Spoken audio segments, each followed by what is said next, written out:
मोहन की आंखें झुकी हुई थीं। शब्द कम थे, लेकिन दर्द बहुत गहरा था। और वो पुराना कर्ज सुना है अभी तक उतरा नहीं? हाँ भैया, कर्ज तो जैसे साया बन गया है। कमाओ तो पहले उसी को चुकाओ, अपने लिए कुछ बचे तब ना। यार मोहन, इस तरह तो जिंदगी निकल जाएगी। दाल चावल बेचकर कोई आगे बढ़ा है क्या? कुछ नया सोचो दोस्त।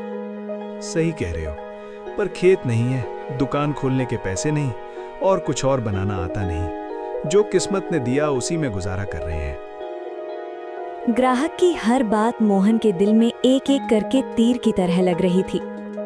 देख भाई, अगर जिंदगी में कुछ बदलना है ना, तो डर छोड़ना पड़ेगा। लोग अब नया स्वाद ढूंढते हैं। कुछ अलग करेगा तभी लोग रुकेंगे।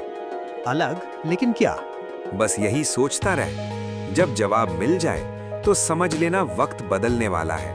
ग्राहक चला गया, लेकिन उसके शब्द मोहन के मन में तूफान छोड़ गए। मोहन ठेले के पास खड़ा रह गया, खाली सड़क को देखते हुए और पहली बार दाल चावल से आगे कुछ और सोचते हुए। ग्राहक के जाने के बाद भी मोहन अपनी सोच में डूबा हुआ था। तभी सड़क के उस सिरे से एक महिला अपनी छोटे बेटे का हाथ थामे ठेले की ओर बढ़ती दिखाई दी। चल बेटा, दाल चावल खा लेते हैं, आज बहुत भूख लगी होगी। नहीं माँ, मुझे दाल चावल नहीं खाना। तो फिर क्या खाएगा बेटा? यही तो मिलता है यहाँ। मुझे बिरयानी खानी है। आज स्कूल में दोस्त लाया था, बहुत स्वादिष्ट थी। बिरयानी शब्द मोहन के कानों में जैसे घंटी बनकर बज उठा। अरे बेटा, यहाँ बिरयानी नहीं मिलती और वो बहुत महंगी भी होती है। लेकिन माँ, सब खाते हैं, मैं क्यों नहीं खा सकता? माँ कुछ पल चुप रही। उसकी खामोशी में गरीबी की मजबूरी साफ झलक रही थी। चल बेटा, आज घर चलकर ही कुछ बना लेंगे। ठीक है माँ। माँ बेटा ठेले से दूर चले गए। बच्चे के कदम भारी थे और माँ की आंखों में अनकही शर्म और दर्द। मोहन सब देख रहा था, एक एक पल, एक एक भाव। उसी पल मोहन के दिल में एक तेज सी चिंगारी जली। बिरयानी? लोग दाल चावल से ऊब चुके हैं। अगर मैं बिरयानी बनाऊं तो क्या लोग खाएंगे? ये सिर्फ एक सवाल नहीं था, ये मोहन की बदलती किस्मत की पहली बस्तक थी। और यहीं से एक ठेले की कहानी एक सपने में बदलने लगी। रात अपने साथ सन्नाटा लेकर आई थी। दिन भर की थकान के बाद मोहन घर लौटा। उसके कपड़ों में धूप की गर्मी थी और आंखों में अनगिनत सवाल। कच्चे घर के कोने में छोटी सी लालटेन जल रही थी। रसोई से दाल उबलने की धीमी आवाज आ रही थी। सीमा? हाँ जी, आ गए? आज कुछ देर हो गए। मोहन जमीन पर बैठ गया, कुछ पल चुप रहा, जैसे शब्दों को समेट रहा हो। सीमा, आज ठेले पर एक बात सुनी। एक बच्चा अपनी माँ से बिरयानी मांग रहा था। सीमा ने चूल्हे की आंच धीमी कर दी। वो समझ गई ये बात यूं ही नहीं कही जा रही। सीमा, अगर मैं ठेले पर दाल चावल की जगह मटन बिरयानी बेचूं तो? बिरयानी? इतना बड़ा फैसला अचानक? डर लग तो रहा है, लेकिन यूं ही चलता रहा तो जिंदगी भी ऐसे ही चलती रहेगी। लेकिन बिरयानी बनाएगा कौन मोहन? मुझे तो दाल चावल के अलावा कुछ खास आता नहीं। इरफान को आती है, होटल में काम करता है, मैं उससे सीख लूंगा। और अगर नहीं बिकी तो? मटन महंगा होता है, नुकसान हुआ तो? सीमा के सवालों में डर था, पर भरोसा भी। नुकसान तो अभी भी हो रहा है सीमा, हर दिन, हर महीने। कम से कम एक बार कोशिश तो करूं।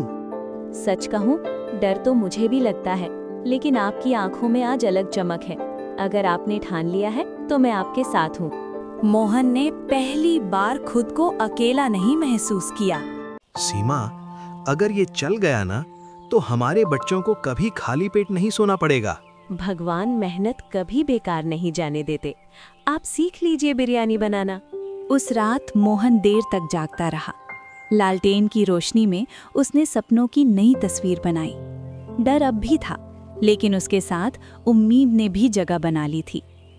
अगली सुबह सूरज निकलने से भी पहले मोहन की नींद खुल गई। रात भर आंखों में सिर्फ एक ही सपना था, कुछ बदलने का। गांव की पगडंडी पर हल्की धुंध छाई थी, लेकिन मोहन के कदमों में आज थकान नहीं, सिर्फ उम्मीद थी। कुछ देर बाद वो इरफान के छोटे से घर के सामने खड़ा था, दिल में नई उम्मीद के साथ। इरफान भाई, मैं हूँ मोहन। अरे मोहन, इतनी सुबह? आजा भाई, अंदर आजा। माफ करना इतनी सुबह आने के लिए, लेकिन दिल में बात अटकी हुई थी। बोल भाई, तेरे चेहरे से लग रहा है आज कोई बड़ा फैसला लेने आया है। मोहन ने एक पल चुप रहकर अपने शब्दों को हिम्मत दी। इरफान भाई, मेरी हालत तो तू जानता ही है। दाल चावल बेच बेच कर जिंदगी बस चल रही है। कर्ज बढ़ता जा रहा है और आगे का रास्ता धुंधला दिख रहा है। हाँ भाई, तेरा संघर्ष मैंने देखा है। बोल, क्या मदद चाहिए? मुझे मटन बिरयानी बनाना सीखनी है। अरे बस इतनी सी बात? मुझे लगा कोई बड़ी मुश्किल होगी। बिरयानी सीखनी है तो सीख लेगा, लेकिन एक बात याद रखना, ये सिर्फ खाना नहीं, सब्र का काम है। सब्र तो है भाई, बस रास्ता चाहिए। इरफान उठा और पास रखे मसालों की ओर इशारा किया।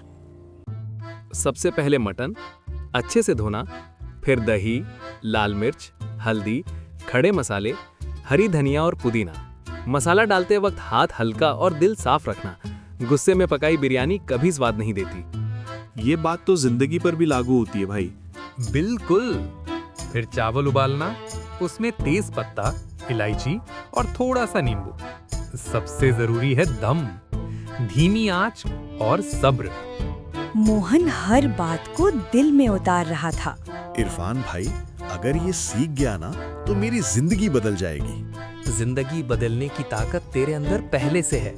मैं तो बस रास्ता दिखा रहा हूँ। उस सुबह मोहन सिर्फ एक रेसिपी नहीं सीख रहा था, वो सीख रहा था अपनी तकदीर पकाना।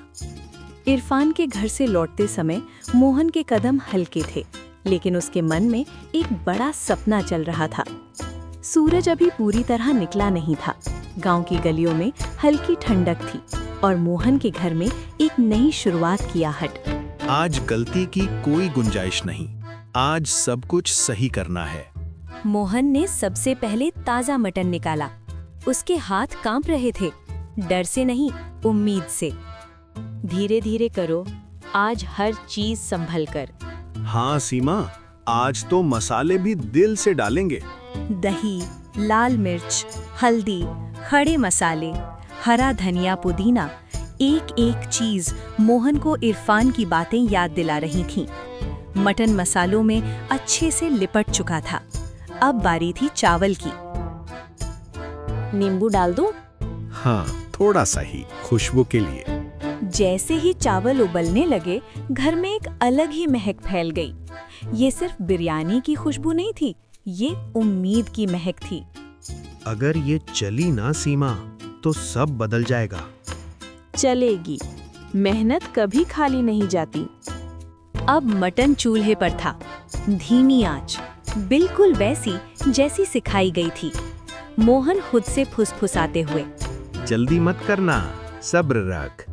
जब मटन 90% पक गया, मोहन ने उसके ऊपर चावल की परत बिछाई। ढक्कन रखा गया, दम लगा और वक्त जैसे थम सा गया। दिल बहुत तेज धड़का है। मेरा भी, जैसे जिंदगी उबल रही हो। कुछ देर बाद मोहन ने दम खोला। भाप के साथ खुशबू बाहर निकली, तेज।